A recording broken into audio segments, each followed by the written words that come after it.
आणि पंतप्रधान मोदींचा परीक्षा पे चर्चा हा कार्यक्रम आता सुरू होतोय। नवी दिल्लीतील तालकटोरा स्टेडियम मधून मोदी आता परीक्षार्थींशी संवाद साधणार आहेत। गेल्या वर्षी सुद्धा मोदींनी कोरोना काळात परीक्षार्थींना मार्गदर्शन केलं होतं। देशभरातल्या विद्यार्थ्यांशी त्यांनी संवाद साधला होता। बोर्ड परीक्षा विद्यार्थ्यांना ते मार्गदर्शन करणार आहेत। बच्चे कंपनीसाठी मोदी सरांचा हा स्पेशल क्लास असेल।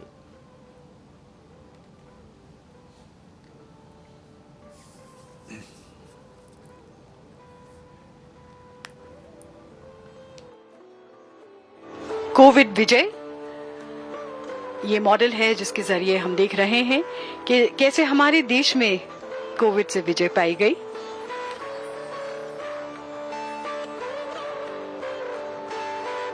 एकता में आनंद, लोकल फॉर वोकल, ये कुछ थीम्स हैं जिन पर यहाँ पर हम काम देख सकते हैं।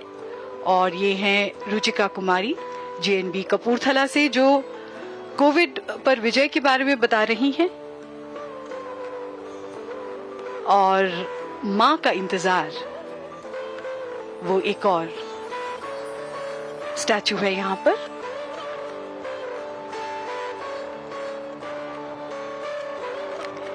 और ये पेंटिंग्स हैं जिसका थीम है पंचतत्व, the 5 elements. Most of these paintings have been made by Aminya Singh, who here is explaining to the Honorable Prime Minister the theme of each of the paintings. भूमि, जल, अग्नि, गगन और वायु के रूप में पंच महाभूत हमारी सृष्टि का आधार माने गए हैं। और ये आजादी का अमृत महोत्सव,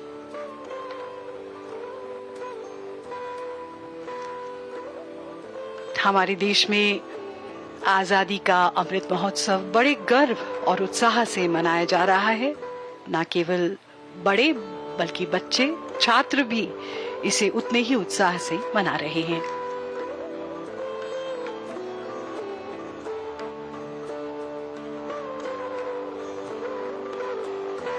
इन पेंटिंग्स का थीम है उत्कृष्ट भारत। प्रधानमंत्री जी को बताते हुए हैं गायत्री लांडे, जो कि जेएनवी अकोला महाराष्ट्र से हैं।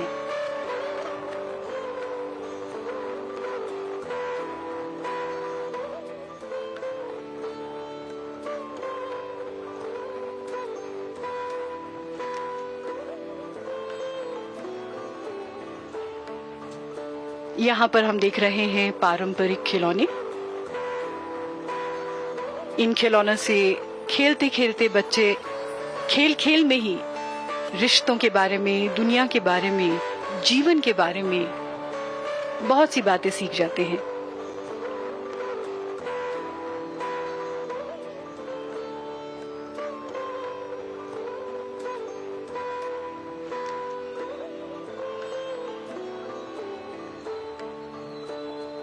महात्मा गांधी से प्रेरित होकर बच्चे अपने जीवन में उनके आदर्शों को लाने की कोशिश कर रहे हैं। और ये है स्वच्छता पर बच्चों का ध्यान। रिया विश्वकर्मा केवी जमुना कॉलियरी एमपी से हैं, जो बच्चों को ट्रेडिशनल पेंटिंग्स के बारे में बता रही हैं। ये मधुबनी पेंटिंग्स हैं, तरह तरह की चित्रकलाएं हैं जो हमारे देश की पारंपरिक कलाओं का हिस्सा है और जिसे बच्चे बनाकर हमारी पारंपरिक कलाओं के बारे में सीखते हैं। Namami Gange, a very important project of the Honorable Prime Minister to clean our rivers, especially the river Ganga. Azadi Ka Mahotsav, a celebration of 75 years of India's independence and a celebration of the great heroes who guard our borders. And this painting, Indian heroes, shows heroes of the pandemic, the doctors, the healthcare workers, media personnel, and the various other people who remained active despite all the dangers of the pandemic.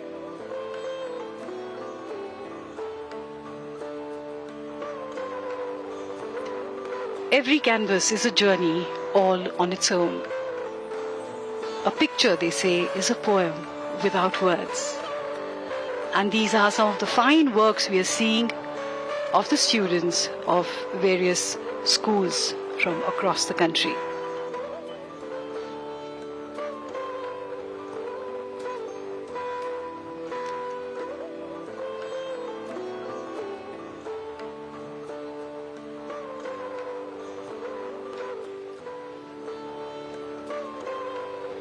Shubham Maji is showing his watercolors.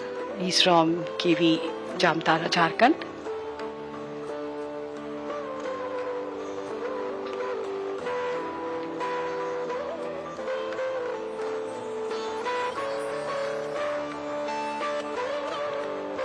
Art enables us to find ourselves and lose ourselves at the same time. And through these watercolors, we see the expression of students of KV schools, Kendriya Vidyalaya schools, and Navodaya schools.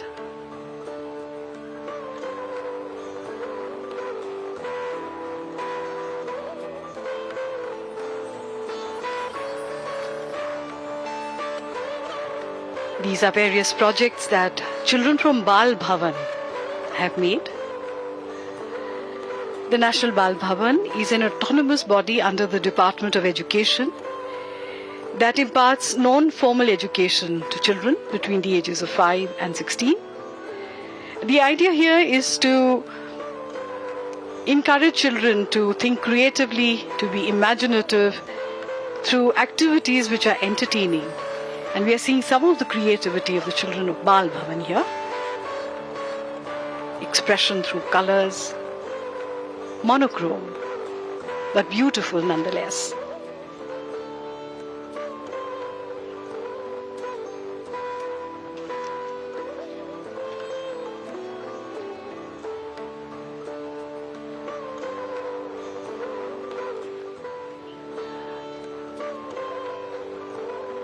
Papier-mâché art is being shown here.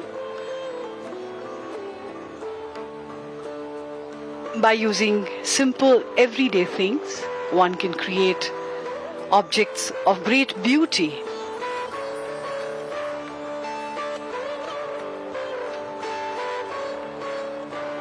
This is P. Nitish Kumar, who is explaining to the Honorable Prime Minister the works of art from various Kendriya Vidyalayas. All children need is just a little bit of encouragement, just a bit of guidance, and they come into their own.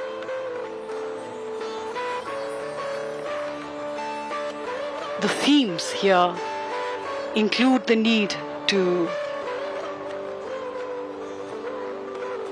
be more eco-friendly and green. And there is a painting of the Honorable Prime Minister himself.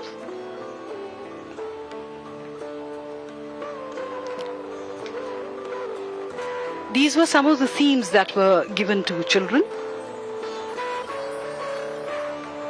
Azadi Ka Amrit Mahotsav, Clean India, Green India, digital collaboration in classrooms, and environmental conservation and climate change resilience. The children have expressed these themes in various ways using different materials, watercolors, oils, clay, to express how they see these themes. And these are the sisters Nandita and Nivedita from KV Kottayam. They teach Vedic maths. After having mastering Vedic maths themselves, they teach the magic of Vedic maths to their fellow students so that they can overcome the fear of maths.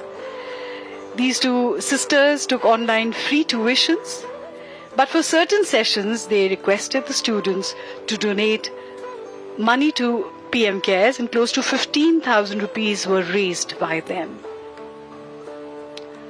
So the children, while learning maths, also learnt about social responsibility.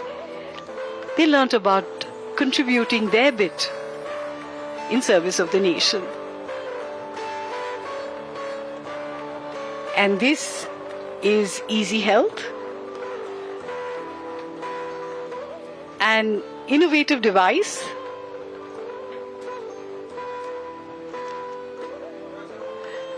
Harsh Vajpayee of KV1 Rewa, Madhya Pradesh has developed it.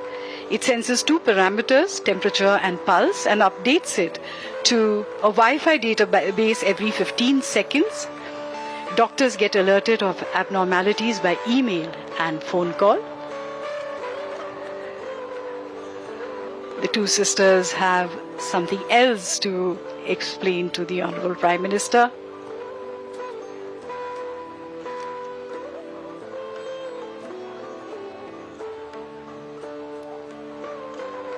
They're sharing their videos of how the classes were conducted and how magical Vedic maths is if you learn it. And who can resist the temptation to speak just a little more with the Honorable Prime Minister? This is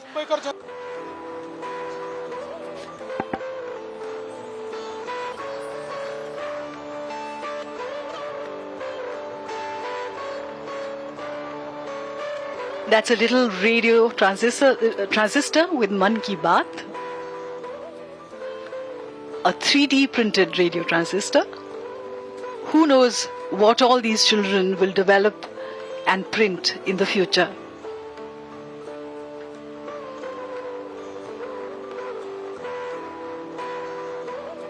The Prime Minister has asked the students to autograph this little device for him.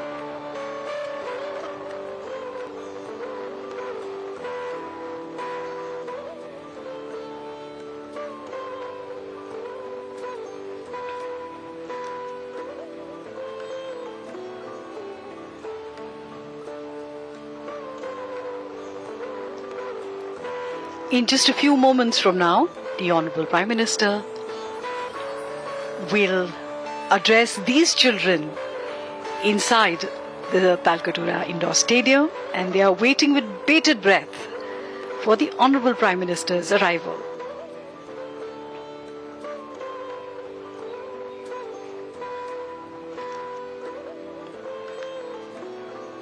The Honorable Prime Minister will answer questions of children from all across the country. Some of this will be done virtually, while there are some children who are present here who will ask their questions.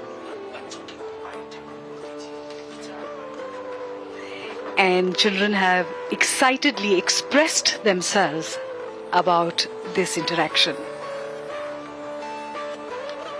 Verma है। मैं केंद्रीय विद्यालय कपूरथला छावनी की छात्रा हूं और मैं 12वीं कक्षा में पढ़ती हूं। मैं बहुत एक्साइटेड हूं और बहुत ही खुशनसीब समझती हूं खुद को कि मुझे मौका मिला है और प्रधानमंत्री जी हमसे खुद बातचीत करेंगे और जो हमारा स्ट्रेस होता है और जब वो हमसे बातचीत करते हैं वो सारा स्ट्रेस हम दूर हो जाता है और हमें बहुत अच्छा महसूस होता है। I'm Aminya Singh from JNV Kanpur Nagar, Uttar Pradesh. I'm both excited and nervous at the same time.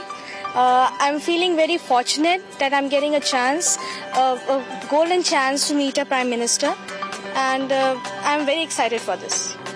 I'm Aditya from class 10th Jawahar Navodaya Vidyalaya Faridabad. आज तक मैं उनसे कभी मिला नहीं हूँ, तो आज उनसे मैं बात करने जा रहा हूँ और इन पर्सन बात करने जा रहा हूँ, तो मेरे लिए बहुत एक्साइटेड हूँ मैं उसके लिए। मेरा नाम प्रियांशु तिवारी, मैं केंद्रीय प्रदेश के करोड़ों बच्चों के बीच में और माननीय प्रधानमंत्री के बीच में दूरी ना बनाते हुए मैं माननीय प्रधानमंत्री जी को विनती करता हूँ, आए और खुद आपसे गपशप करें। माननीय प्रधानमंत्री जी,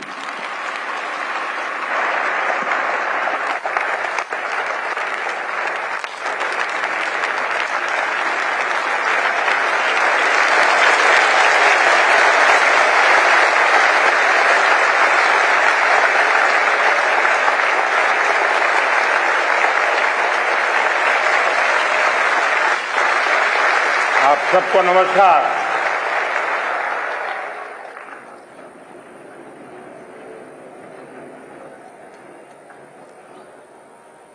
वैसे मेरा बड़ा प्रिय कार्यक्रम है, लेकिन कोरोना के कारण बीच में मैं आप में से साथियों को मिल नहीं पाया, तो मेरे लिए आज का कार्यक्रम जरा विशेष खुशी का है, क्योंकि एक लंबे अंतराल के बाद आप सबसे मिलने का मौका मिल रहा है।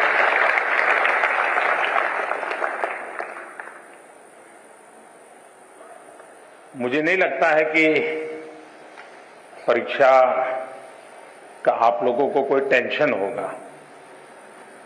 मैं सही हूं ना? मैं सही हूं ना? आप लोगों को टेंशन नहीं होगा ना? अगर टेंशन होगा तो आपके माता पिता को होगा कि क्या करेगा। सच में बताइए, किसको टेंशन है, आपको कि आपके परिवार वालों को? जिनको खुद को टेंशन है वो हाथ ऊपर करे। अच्छा, अभी भी लोग हैं? अच्छा। और जिनका पक्का विश्वास है कि मम्मी पापा को टेंशन है, वो कौन कौन है? ज्यादा लोग वही है। कल विक्रम संवत नव वर्ष शुरू हो रहा है, और वैसे ही अप्रैल महीना हमारे देश में अनेक त्योहारों से भरा रहता है। मेरी आने वाले सभी त्योहारों के लिए आप सबको बहुत बहुत शुभकामनाएं। लेकिन त्योहारों के बीच में एग्जाम भी होती है, और इसलिए त्योहारों का मजा नहीं ले पाते हैं। लेकिन अगर एग्जाम को ही त्योहार बना दें तो फिर वो त्योहार में कई रंग भर जाते हैं। और इसलिए आज का हमारा कार्यक्रम, हम हमारे एग्जाम्स में त्योहार का वातावरण कैसे बनाएं, उसको रंगों से कैसे भर दें, उमंग उत्साह के साथ हम परीक्षा के लिए कैसे प्रस्थान करें, इन्हीं बातों को लेकर के हम चर्चा करेंगे। कई साथियों ने बहुत सारे सवाल मुझे भेजे भी हैं। कुछ लोगों ने मुझे ऑडियो मैसेज भी भेजा है, कुछ लोगों ने वीडियो मैसेज भेजा है। मीडिया के साथियों ने भी स्थान स्थान पर विद्यार्थियों से बातें करके कई सवाल निकाले हैं। लेकिन समय सीमा में जितना कर सकता हूं उतना जरूर करूंगा। लेकिन मैं इस बार एक नया साहस करने वाला हूं। बस क्योंकि पिछले 5 बार का अनुभव है कि बाद में कुछ लोगों की शिकायत रहती है कि मेरी बात रह गई, मेरी बात नहीं आई वगैरह। तो मैं एक काम करूंगा इस बार कि आज जितना हो सकता है समय की सीमा में हम बातें करेंगे। लेकिन बाद में आपके जो सवाल है उसको मैं, अगर समय मिला तो वीडियो के माध्यम से, कभी प्रवास करते समय मेरे पास मौका होगा तो ऑडियो के माध्यम से, या तो फिर रिटन टेक्स्ट के रूप में मैं नमो ऐप पर सारे चर्चा को फिर से एक बार आपके सामने, जो चीजें यहां छूट गई हैं उसको रखूंगा, ताकि आप नमो ऐप पर जाकर के, और उसमें भी इस बार एक नया प्रयोग किया है, माइक्रो साइट बनाई है, तो वहां पर भी जाकर के आप इसका लाभ उठा सकते हैं। तो आइए हम कार्यक्रम प्रारंभ करते हैं। सबसे पहले कौन है? Thank you honourable prime minister sir. माननीय प्रधानमंत्री जी, आपका प्रेरक एवं ज्ञानवर्धक उद्बोधन सदैव हमें सकारात्मक ऊर्जा एवं विश्वास से भर देता है। आपके बृहद अनुभव एवं ज्ञानपूर्ण मार्गदर्शन की हम सब उत्सुकता से प्रतीक्षा कर रहे हैं। माननीय, आपके आशीर्वाद एवं अनुमति से हम इस कार्यक्रम का शुभारंभ करना चाहते हैं। धन्यवाद मान्यवर।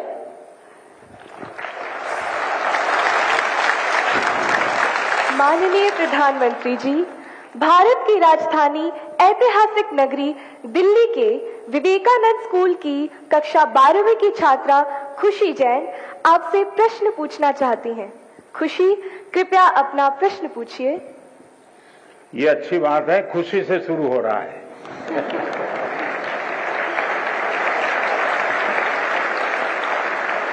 और हम भी चाहते हैं कि परीक्षा पूरी होने तक खुशी ही खुशी रहे। माननीय प्रधानमंत्री महोदय, नमस्कार। नमस्ते। मेरा नाम खुशी जैन है। मैं कक्षा 12वीं विवेकानंद स्कूल आनंद विहार दिल्ली की छात्रा हूँ। मान्यवर, मेरा प्रश्न है, जब हम घबराहट की स्थिति में होते हैं तो परीक्षा के समय हम तैयारी कैसे करें? धन्यवाद। धन्यवाद खुशी। मान्यवर, साहित्यिक परंपरा के परिप्रेक्ष्य में अत्यंत समृद्ध प्रदेश छत्तीसगढ़ के बिलासपुर के कक्षा 12वीं के छात्र ए श्रीधर शर्मा कुछ इसी तरह की समस्या से जूझ रहे हैं। वह उत्सुक है प्रधानमंत्री जी के समक्ष अपनी बात रखने को। श्रीधर, कृपया अपना प्रश्न पूछिए। नमस्कार माननीय प्रधानमंत्री महोदय, मैं ए श्रीधर शर्मा दक्षिण पूर्व मध्य रेलवे उच्चतर माध्यमिक विद्यालय नंबर 1 बिलासपुर छत्तीसगढ़ के कक्षा 12वीं आर्ट्स का छात्र हूँ। महोदय, मेरे प्रश्न कुछ इस प्रकार हैं। मैं परीक्षा संबंधी तनाव से कैसे निपटूं? अगर मेरे अंक अच्छे नहीं आए तो क्या होगा? अगर मुझे अपेक्षित अंक प्राप्त नहीं हुए तो क्या होगा? और अंततः अगर मेरे ग्रेड अच्छे नहीं आए तो मैं अपने परिवार की निराशा से कैसे निपटूं? धन्यवाद श्रीधर।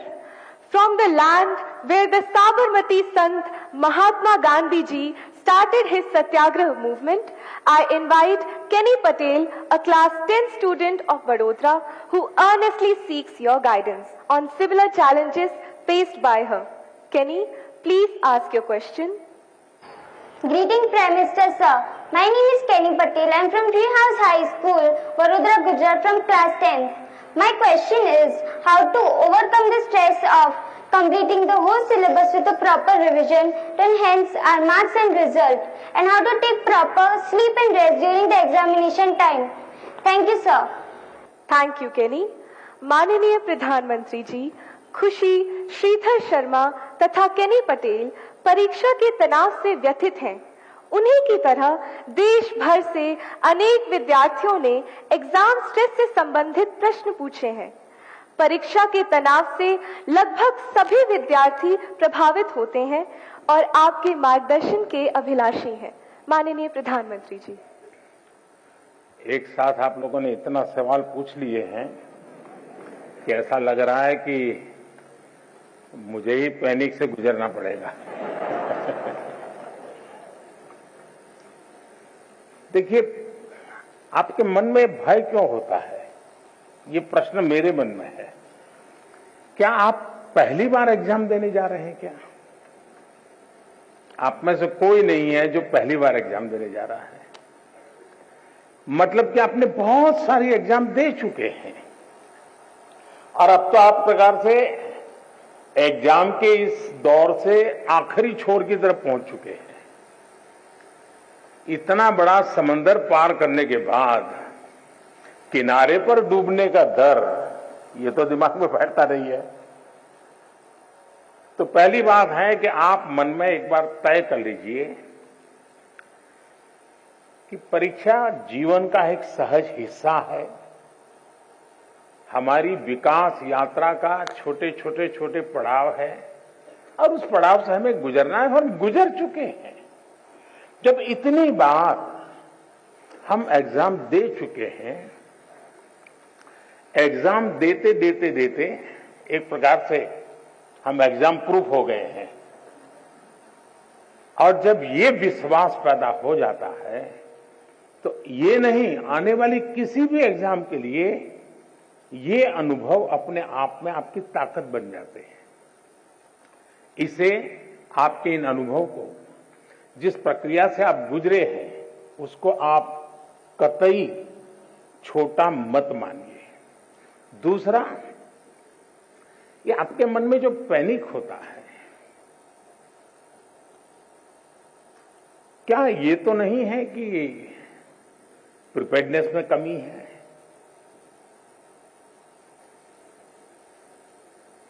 कहने को तो हम कुछ कहते होंगे, लेकिन मन में रहता है।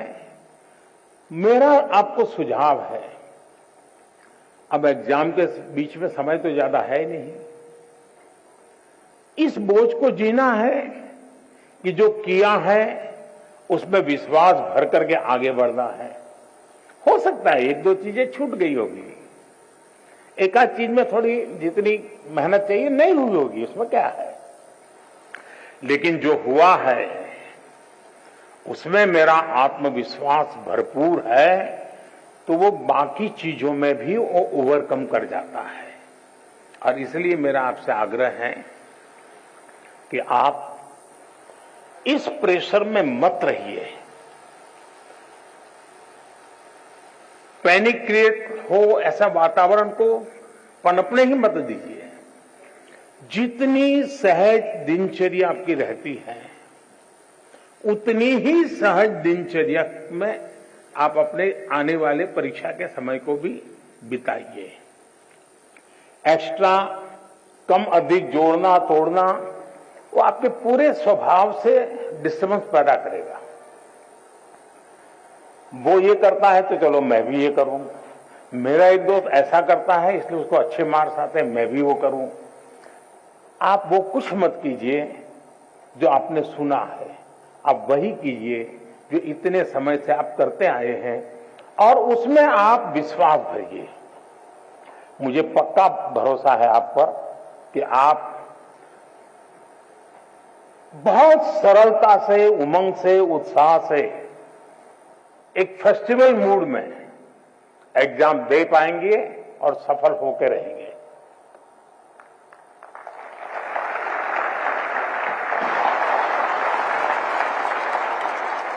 Thank you, Honorable Prime Minister, sir, for teaching us to accept exams as a natural experience, to believe in ourselves.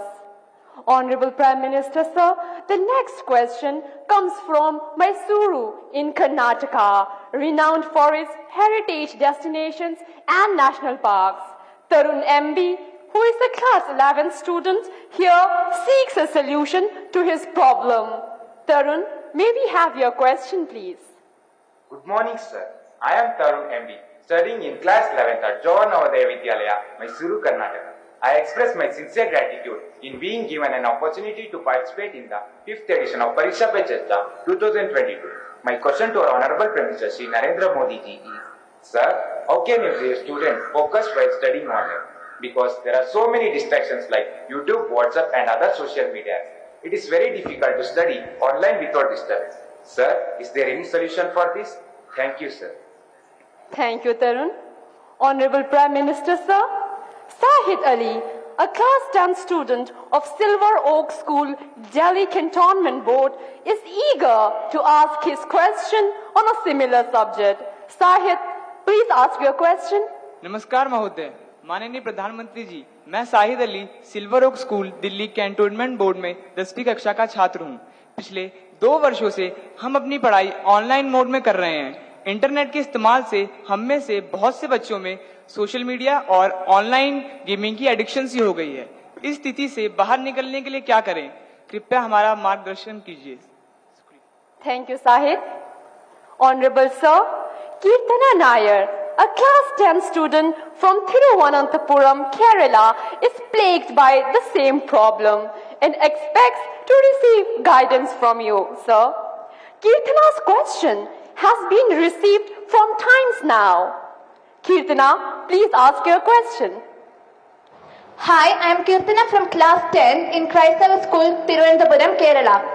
As we all know, our classes have shifted online during the pandemic. There is so much distraction in our homes in the form of mobile, social media, etc. Sir, so my question is, how can we improve the learning through online classes? Thank you, Kirtana. Honorable Sir, online education has challenged not only students but teachers too. Mr. Chandra Chudeshwaran M., a teacher from Krishnagiri, seeks guidance and direction from you. Sir, please ask your question. Namaste, Honorable Prime Minister Sir. I am Chandra Chodeshwaran from the Ashok Leyland School, Hosur, Tamil Nadu.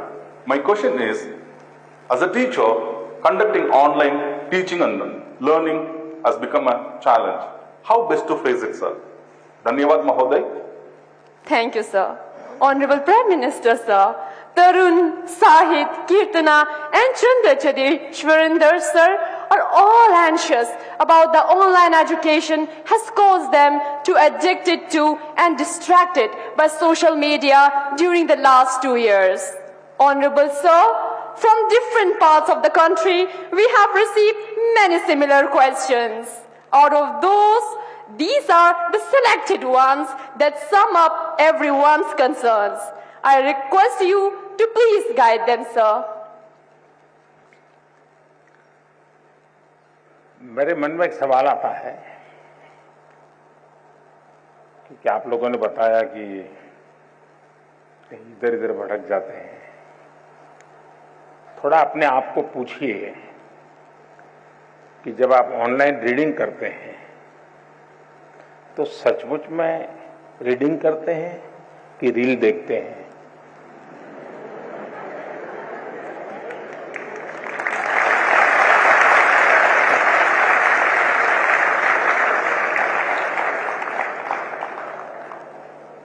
अब मैं आपको हाथ ऊपर नहीं कराऊंगा, लेकिन आप समझ गए कि मैंने आपको पकड़ लिया है।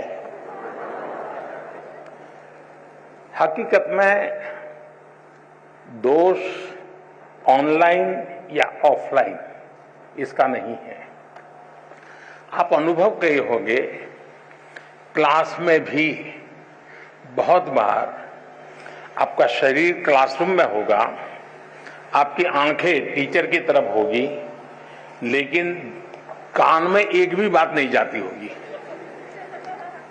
क्योंकि आपका दिमाग कहीं और होगा। कान को तो कोई दरवाजा नहीं लगाया है, कोई खिड़की नहीं लगाई, लेकिन मन कहीं और है तो सुनना ही बंद हो जाता है, रजिस्टर ही नहीं होता है। जो चीजें ऑफलाइन होती हैं वही चीजें ऑनलाइन भी होती हैं। इसका मतलब है कि माध्यम समस्या नहीं है, मन समस्या है।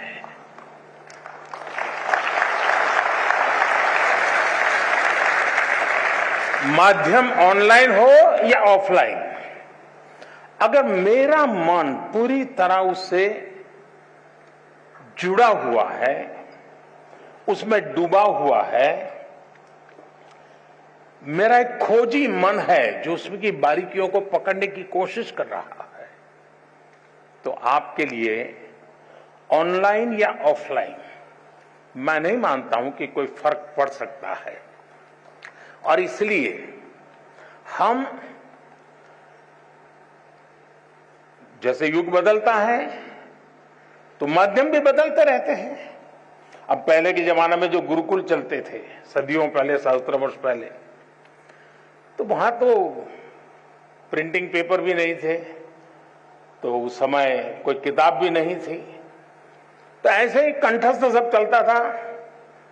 तो उनकी श्रवण शक्ति इतनी तेज रहती थी कि सुनते थे और उसको कंठस्थ कर लेते थे, और पीढ़ी दर पीढ़ी कान के द्वारा सीख करके, बाद में युग बदल गया, प्रिंटेड मटेरियल आ गया, किताबें आने लगी, तो लोगों ने उसमें ढाल दिया। ये इवोल्यूशन लगातार चलता रहा है, ये, और यही तो मानव जीवन की विशेषता है। तो वो इवोल्यूशन का एक हिस्सा है कि आज हम डिजिटल गैजेट के माध्यम से, नए टेक्नोलॉजिकल टूल के माध्यम से बड़ी आसानी से चीजों को प्राप्त कर सकते हैं और बड़े व्यापक रूप से प्राप्त कर सकते हैं। इसे हमने एक अपॉर्चुनिटी मानना चाहिए, हमने इसे समस्या नहीं मानना चाहिए। लेकिन ये भी सही है कि कभी हमने एक कोशिश करनी चाहिए, हम ऑनलाइन हमारी पढ़ाई को एक रिवॉर्ड के रूप में अपने टाइम टेबल में रख सकते हैं। मुझे पक्का विश्वास है कि मान लीजिए आपने आपके टीचर के द्वारा मिली हुई नोट्स और स्टैंडर्ड मटेरियल कहीं आपको ऑनलाइन अवेलेबल है, दोनों को बराबर देखेंगे तो आप ही उसका वैल्यू एडिशन कर सकते हैं। आप कहेंगे हाँ टीचर ने इतना बताया था, मुझे इतना याद रहा था, लेकिन यहाँ दो चीजें मुझे अच्छी मिल गई है, अच्छे तरीके से मिल गई है, मैं दोनों का जोड़ कर दूंगा, तो वो आपकी ताकत बहुत बढ़ा देंगे। ऑनलाइन का दूसरा लाभ ये है, आखिरकार शिक्षा का एक हिस्सा है ज्ञान अर्जन करना। अब ऑनलाइन और ऑफलाइन का सिद्धांत क्या हो सकता है?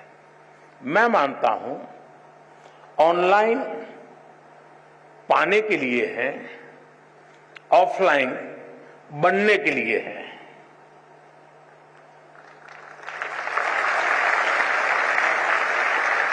मुझे कितना ज्ञान पाना है, कितना अर्जित करना है, मैं ऑनलाइन जाकर के दुनिया के जिस छोर से जो भी अवेलेबल है मैं अपने मोबाइल फोन पर या अपने आईपैड पर ले आऊंगा, इसको मैं अंगीकार। और ऑफलाइन जो मैंने वहां पाया है उसको पनपने के लिए मैं अवसर दूंगा।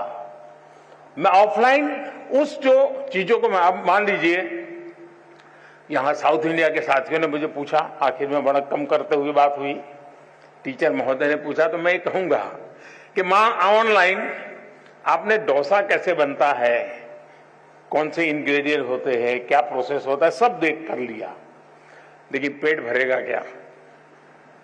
बढ़िया से बढ़िया डोसा आपने कंप्यूटर पर बना दिया, सारे इंग्रेडिएंट का उपयोग कर लिया, पेट भरेगा क्या? लेकिन वो ज्ञान अगर आपने कोशिश की और डोसा बना दिया तो पेट भरेगा या नहीं भरेगा? तो ऑनलाइन को आपका आधार मजबूत करने के लिए उपयोग करें, आपको ऑफलाइन में उसको जाकर के जीवन में साकार करना है। शिक्षा का भी ऐसा ही है।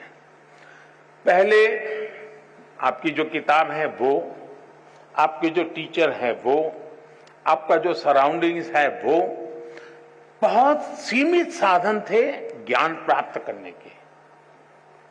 आज असीमित संसाधन है, इसलिए आप अपने आप को कितना व्यापक कर सकते हैं, खुद का विस्तार कितना कर सकते हैं, उतनी ही चीजें आप उसको एडॉप्ट करते जाएंगे। और इसलिए ऑनलाइन को एक अवसर समझिए, लेकिन इधर उधर भटक करके काम करते हैं तो फिर टूल भी अवेलेबल है। आपने देखा होगा आपके हर गैजेट में टूल है जो आपको इंस्ट्रक्शन देते हैं, वार्निंग देते हैं, ये करो, ये मत करो, अब रुक जाओ, थोड़ी देर आराम करो, अब 15 मिनट के बाद फिर आना है तो वो 15 मिनट के बाद आएंगे। आप इस टूल का उपयोग करके अपने आप को डिसिप्लिन में ला सकते हो।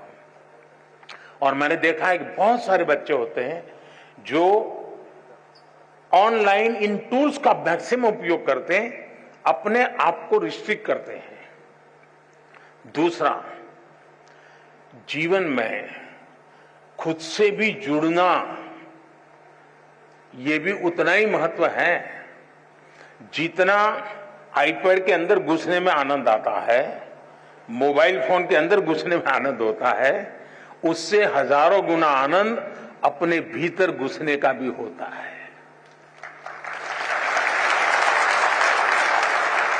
तो दिन भर में कुछ पल ऐसे निकालिए कि जब आप ऑनलाइन भी नहीं होंगे, ऑफलाइन नहीं होंगे, इनर लाइन होंगे। जितना अंदर जाएंगे आप अपनी ऊर्जा को अनुभव करेंगे। अगर इन चीजों को कर लेते हैं तो मुझे नहीं लगता है कि ये सारे संकट आपके लिए कठिनाई पैदा करेंगे।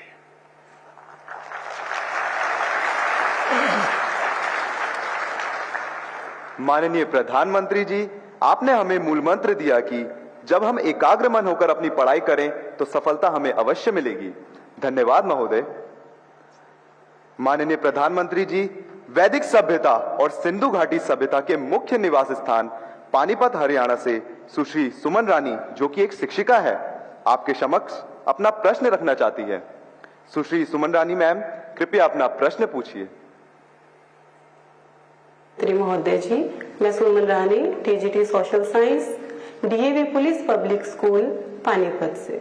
सर, मेरा आपसे प्रश्न है कि नई शिक्षा नीति छात्रों को उनके कौशल को विकसित करने में नए अवसर कैसे प्रदान करेगी? धन्यवाद महोदय। धन्यवाद मैम। मान्यवर, पूर्व के स्कॉटलैंड नाम से प्रसिद्ध मेघालय के ईस्ट खासी हिल्स की कक्षा 9वीं की छात्रा शीला वैष्णव भी आपसे इसी विषय पर प्रश्न पूछना चाहती है। शीला, कृपया अपना प्रश्न रखें। Good morning, sir. I am Sheila Vaishnav of Jawahar Navodaya Vidyalay, Maflang, East Khasi Hills, Meghalaya, studying in class 9th. My question to Honorable Prime Minister is how provisions of National Education Policy will empower students' lives in particular and society in general and pave way for Naya Bharat. Thank you, sir. Thank you Sheela. श्रद्धेय प्रधानमंत्री जी, नई शिक्षा नीति को ध्यान में रखते हुए इस तरह के कई और भी सवाल देश भर से प्राप्त हुए हैं, जिनमें विद्यार्थियों ने यह अभिव्यक्त किया है कि हमारी रुचि कुछ और होती है, हम विषय कोई और पढ़ रहे होते हैं। ऐसी स्थिति में क्या करें? कृपया मार्गदर्शन कर कृतार्थ करें।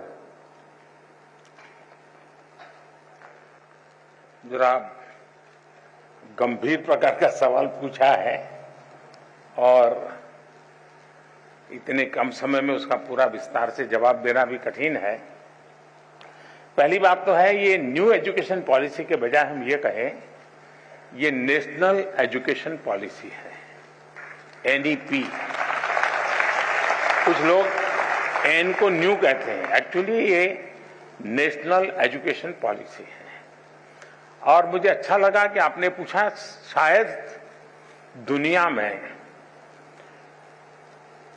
शिक्षा की नीति निर्धारण में इतने लोगों का इन्वॉल्वमेंट हुआ होगा, इतने स्तर पर हुआ होगा, ये अपने आप में शायद एक बहुत बड़ा वर्ल्ड रिकॉर्ड है।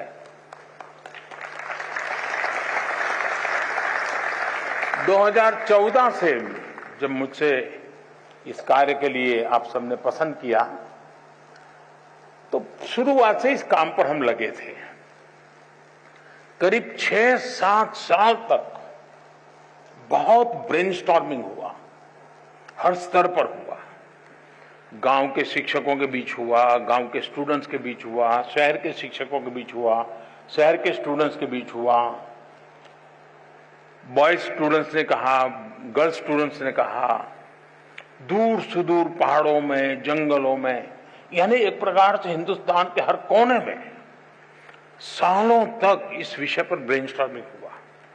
उस सब के जिस तैयार किए गए और देश के बहुत ही अच्छे विद्वान, और वो भी आज के युग को ध्यान में रखते हुए जो लोग साइंस और टेक्नोलॉजी से जुड़े हुए थे, ऐसे लोगों के नेतृत्व में इसकी विशद चर्चाएं हुई।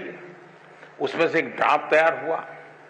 उस ड्राफ्ट को फिर लोगों के बीच में भेजा गया और 15-20 लाख इनपुट्स आए। यानी इतना बड़ा एक्सरसाइज, इतनी व्यापक एक्सरसाइज, उसके बाद एजुकेशन पॉलिसी आई है। और ये एजुकेशन पॉलिसी को मैंने देखा है कि पॉलिटिकल पार्टी, सरकार कुछ भी करें तो कहीं न कहीं से तो विरोध का स्वर, कुछ न कुछ तो हर कोई मौका ढूंढता रहता है। लेकिन अब मेरे लिए खुशी की बात है कि नेशनल एजुकेशन पॉलिसी का हिंदुस्तान के हर तबके में पुरजोश स्वागत हुआ है। और इसलिए इस काम को करने वाले सब अभिनंदन के अधिकारी, लाखों लोग हैं जिन्होंने इसको बनाया है। ये सरकार ने नहीं बनाया है, देश के नागरिकों ने बनाया है, देश के विद्यार्थियों ने बनाया है, देश के टीचर्स ने बनाया है और देश के भविष्य के लिए बनाया है।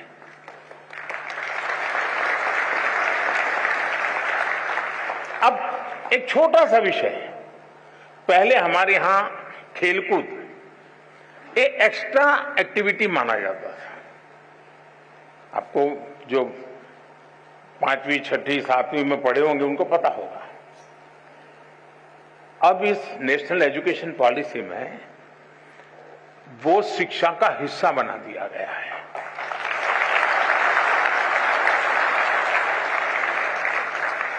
यानी खेलकूद खेलना खिलने के लिए बहुत अनिवार्य होता है। बिना खेले कोई खिल नहीं सकता। अगर आप खिलना चाहते हैं, खुलना चाहते हैं, तो खेल जीवन में बहुत जरूरी है।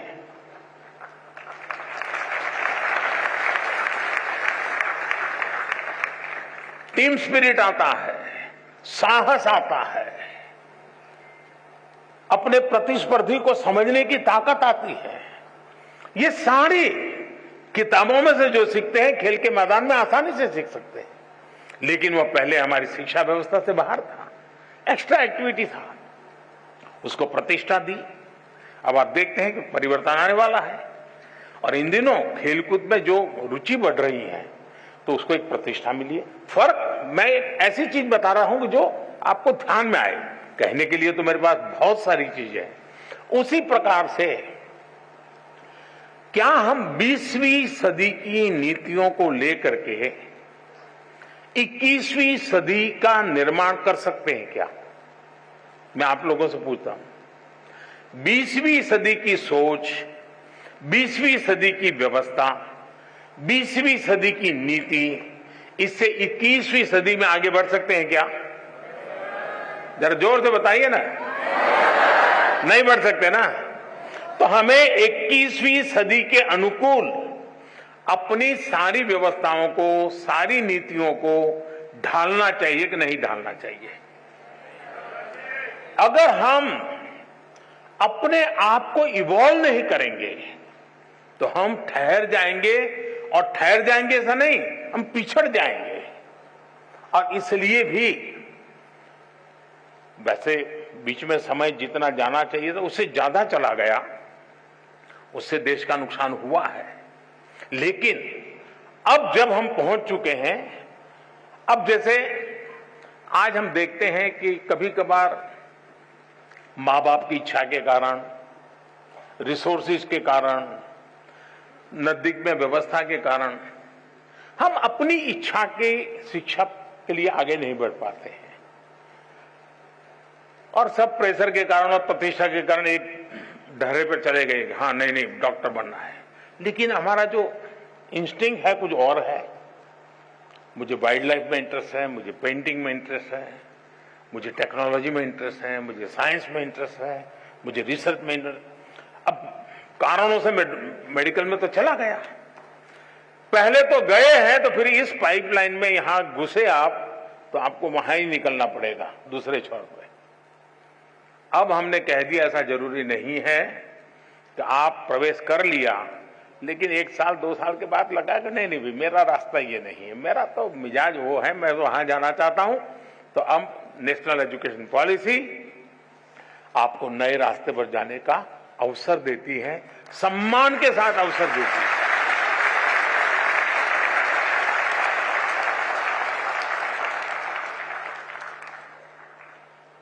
आज हम जानते हैं पूरी दुनिया में स्किल का महात्म्य बहुत बढ़ गया है। सिर्फ शिक्षा, सिर्फ ज्ञान का भंडार ये इनफ नहीं है, हुनर भी होना चाहिए, स्किल होनी चाहिए। अब इसको हमने सिलेबस का हिस्सा बनाया है ताकि उसका पूर्ण विकास के लिए उसको खुद को अवसर मिल जाए। आज खुशी हुई, मैं अभी एक प्रदर्शनी देख के आया। नेशनल एजुकेशन पॉलिसी का क्या रिफ्लेक्शन होता है वो छोटे से रूप में आज शिक्षा विभाग के लोगों ने रखा था। मैं शिक्षा विभाग को बधाई देता हूं, यानी बहुत ही प्रभावित था। आनंद आता था कि हमारे 8वीं 10वीं कक्षा के बच्चे 3D प्रिंटर बना रहे हैं। आनंद आ रहा है कि हमारे 8वीं 10वीं कक्षा के बच्चे वैदिक मैथमेटिक्स का ऐप चला रहे हैं और दुनिया भर के स्टूडेंट उनसे सीख रहे हैं। नंदिता और निवेदिता 2 बहनें में जो मिली, मैं बहुत ही सरप्राइज था। हमारे यहां तो इन चीजों को बुरा माना जाने वाला एक वर्ग होता है, लेकिन उन्होंने दुनिया भर में अपने स्टूडेंट खोज लिए हैं। वे खुद स्टूडेंट हैं लेकिन गुरु बन गए हैं। अब देखिए, उन्होंने टेक्नोलॉजी का भरपूर उपयोग किया है। टेक्नोलॉजी से वो डरे नहीं है, टेक्नोलॉजी का उपयोग किया है। उसी प्रकार से मैंने देखा कुछ स्कल्पचर्स बनाए हुए हैं, कुछ अच्छे पेंटिंग बनाए, और इतना ही नहीं, उसमें विजन था। ऐसे ही करने के लिए नहीं किया गया, मैं उस विजन को अनुभव करता था। इसका मतलब हुआ कि नेशनल एजुकेशन पॉलिसी व्यक्तित्व के विकास के लिए बहुत सारे अवसर दे रही है। और इस अर्थ में मैं कहूंगा कि हम जितनी बारीकी से नेशनल एजुकेशन पॉलिसी को समझेंगे और प्रत्यक्ष में उसको धरती पर उतारेंगे, आप देखिए मल्टीपल बेनिफिट्स आपके सामने होंगे। तो मेरी देश भर के टीचर्स को, देश भर के शिक्षाविदों से, देश भर के स्कूल से मेरा आग्रह है कि आप इसकी बारीकियों को जमीन पर उतारने के नए नए तरीके डेवलप कीजिए, और जितने ज्यादा तरीके होंगे उतने ही ज्यादा अवसर प्राप्त होंगे। मेरी शुभकामनाएं हैं।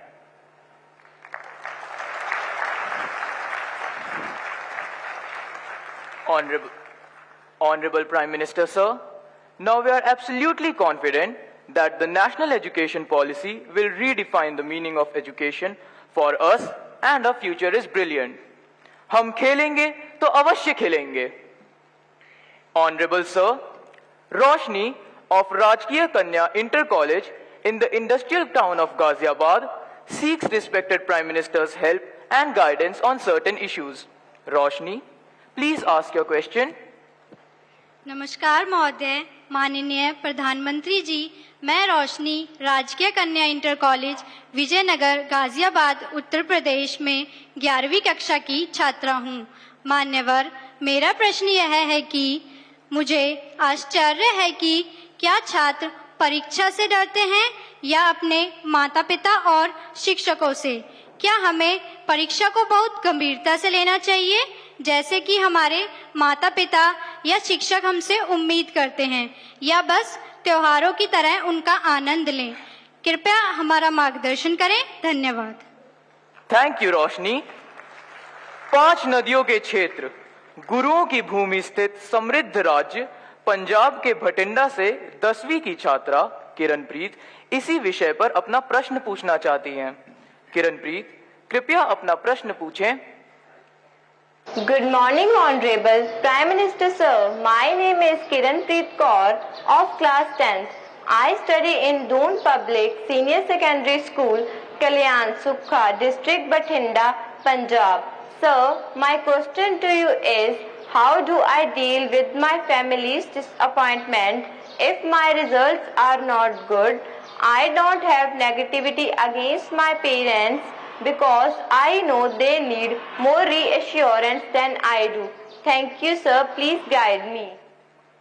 धन्यवाद Kiranpreet. Honorable Prime Minister, sir, like many of us, Roshni and Kiranpreet also find it a challenge to deal with the expectations of their parents and teachers. We look forward to your advice. Honorable sir.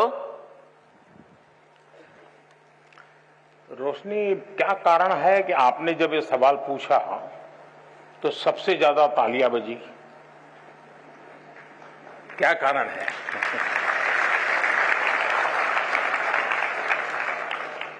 मुझे लगता है कि आपने सवाल student के लिए नहीं पूछा है, आपने बड़ी चतुराई से पेरेंट्स और टीचर के लिए पूछा है। और मुझे लगता है कि आप चाहती हैं कि मैं आज यहां से हर एक के पेरेंट्स को और टीचर्स को कुछ यहां से कह दूं ताकि आपके काम आ जाए।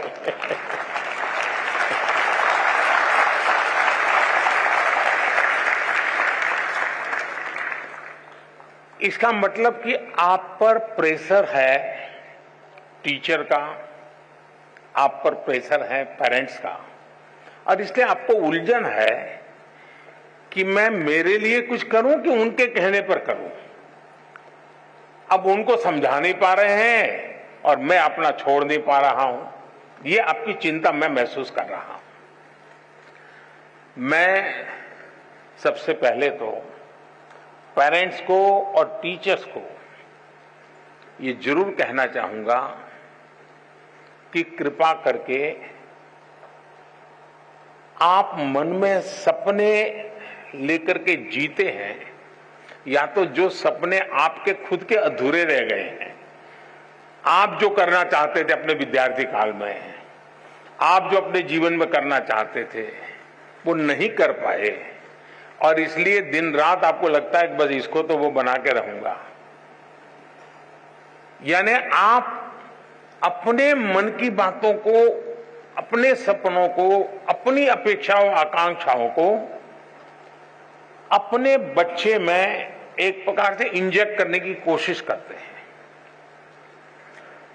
बच्चा आपको रिस्पेक्ट करता है, माँ बाप की बात को बहुत महत्व देता है। दूसरी तरफ टीचर कहते हैं कि देखिए तुम्हें ये करना है, तुम ये करो, हमारे स्कूल में तो ये है रहता है, हमारी तो ये परंपरा है। आपका मन कुछ तीसरा ही करता है। और ज्यादातर हमारे बच्चों के विकास में ये जो कंफ्यूज और कॉन्ट्राडिक्टरी जो प्रभावों के बीच में से गुजरना पड़ता है, ये उसके लिए बहुत बड़ी चिंता का विषय होता है। और इसलिए पुराने जमाने में टीचर का परिवार से संपर्क रहता था। परिवार के हर लोग को टीचर जानते थे, और परिवार भी अपने बच्चों के लिए क्या सोचता है उसे टीचर परिचित होते थे। टीचर क्या करते हैं, कैसा करते हैं, वो उससे पेरेंट्स परिचित होते थे। यानी एक प्रकार से शिक्षा एक, चाहे स्कूल में चलती हो, शिक्षा घर में चलती हो, हर कोई एक ही प्लेटफॉर्म पर होता था। और उसके कारण अब क्या हुआ है, बच्चा दिन भर क्या करता है, माँ बाप को समय नहीं है, जानते नहीं है। टीचर को सिलेबस से लेना देना है, मेरा सिलेबस पूरा हो गया, मेरा काम हो गया, मैंने अच्छी तरह से पढ़ाया, बहुत मेहनत करके पढ़ाते, ऐसा नहीं कि नहीं पढ़ाते, लेकिन उसको लगता है कि मेरी जिम्मेवारी है सिलेबस पूरा करूं, वो मेरा दायित्व है। लेकिन बच्चे का मन कुछ और करता है। और इसलिए जब तक चाहे पेरेंट्स हो या टीचर्स हो या स्कूल का एनवायरनमेंट हो, हम बच्चे के शक्ति और उसकी सीमाएं, उसकी रुचि, उसकी प्रवृत्ति, उसकी अपेक्षा, उसकी आकांक्षा, इन सबको बारीकी से ऑब्जर्व नहीं करते हैं, उसको जानने समझने का प्रयास नहीं करते हैं, और हम उसको धक्का मारते जाते हैं, तो कहीं न कहीं वो लड़खड़ा जाता है। और इसलिए मैं रोशनी के माध्यम से सभी पेरेंट्स को, सभी टीचर्स को कहना चाहूंगा कि आप अपने मन की आशा अपेक्षा के अनुसार अपने बच्चों पर बोझ बढ़ जाए, इससे बचने का प्रयास करें। उनकी, और हर बच्चे के पास एक स्ट्रेंथ होती है, हर माँ बाप को स्वीकारना होगा कि आपके तराजू में वो फिट हो या ना हो, लेकिन परमात्मा ने उसको किसी न किसी विशेष ताकत के साथ भेजा है, उसके अंदर कोई सामर्थ्य है। ये आपकी कमी है, ये आपकी कमी है कि आप उसके सामर्थ्य को पहचान नहीं पाते हो। ये आपकी कमी है कि आप उसके सपनों को समझ नहीं पा रहे हो, और इसलिए दूरी वहीं से बन जाती है। और मैं चाहूंगा बच्चों से कि आप प्रेशर के बीच भी, अब ये तो मैं नहीं कहूंगा माँ बाप का मत सुनो, मैं ये तो नहीं कहूंगा टीचर की बात मत सुनो, ये तो सलाह ठीक नहीं होगी। सुनना तो है ही है, वो जो कहते हैं उसको समझना है, लेकिन हमें उन चीजों को स्वीकार करना है जो हमारे भीतर बहुत सहज रूप से, आपने देखा होगा धरती भी वैसे तो निर्जीव लगती है, एक बीज बोएंगे तो उसमें से कुछ नहीं निकलता है, लेकिन उसी धरती पर दूसरा बीज बोएंगे तो बहुत कुछ निकल के आता है, बहुत बड़ा वटवृक्ष बन जाता है। दोष धरती का नहीं है, कौन सा बीज बोया है उस पर है। और इसलिए आपको पता है कि कौन सी चीज आप आसानी से अडॉप्ट कर लेते हैं, कौन सी चीज आपको मन के साथ एकदम उसमें आगे बढ़ जाते हैं। आप जी जान से उसमें जीतते जाइए, आपको कभी बोझ महसूस नहीं होगा। और शुरू में शायद रुकावट आएगी, लेकिन बाद में परिवार गर्व करने लग जाएगा। हाँ, हम तो सोचते थे कि इसमें ये बहुत अच्छा किया, आज तो हमारा नाम रोशन हो गया। 4 लोगों के बीच में बैठते हो तो तारीफ होती है। जो कल तक आपको ताकत को स्वीकार नहीं करते थे, वो आने वाले समय में आप ही के ताकत का गौरव गान करना शुरू कर देंगे। और इसलिए आप हंसते खेलते उमंग के साथ जो मिनिमम रिक्वायरमेंट है उसको पूरा करते हुए अतिरिक्त जो सामर्थ्य है उससे जोड़ते हुए आगे बढ़ेंगे, आपको बहुत फायदा होगा।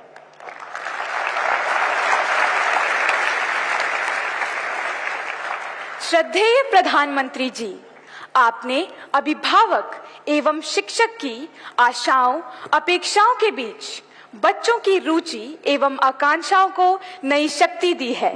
आपका कोटि कोटि धन्यवाद।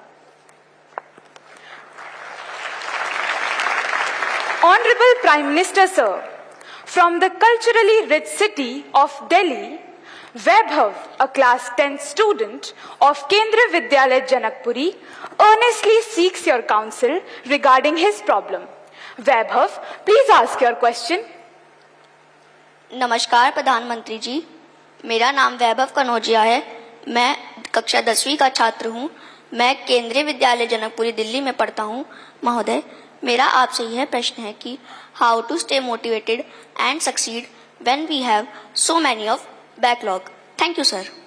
धन्यवाद वैभव।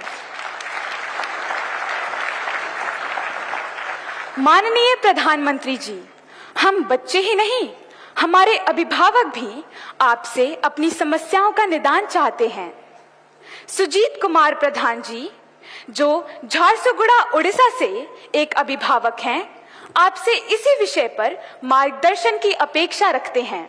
श्रीमान सुजीत प्रधान जी, कृपया अपना प्रश्न पूछें। माननीय प्रधानमंत्री जी नमस्कार, मेरा नाम सुजीत कुमार प्रधान।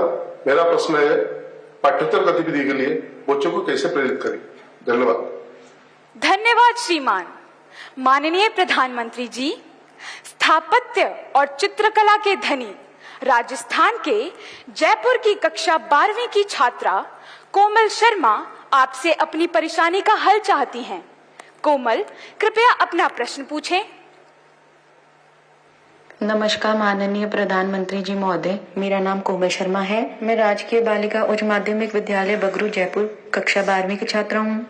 मेरा प्रश्न आपसे ये था कि मेरे एक सहपाठी का एक पेपर अच्छा नहीं गया है, तो मैं उसे दिलासा कैसे दूं? धन्यवाद। धन्यवाद Komal. Honourable prime minister sir, Aaron Eapen, a class 10 student of Qatar, is overwhelmed by a similar problem. Aaron, please go ahead and ask your question. Namaste sir, greetings from MES Indian School, Doha, Qatar. My name is Aaron Epen of class 10. My questions to the Honorable Prime Minister of India are these: how to stop myself from procrastinating and how to keep away my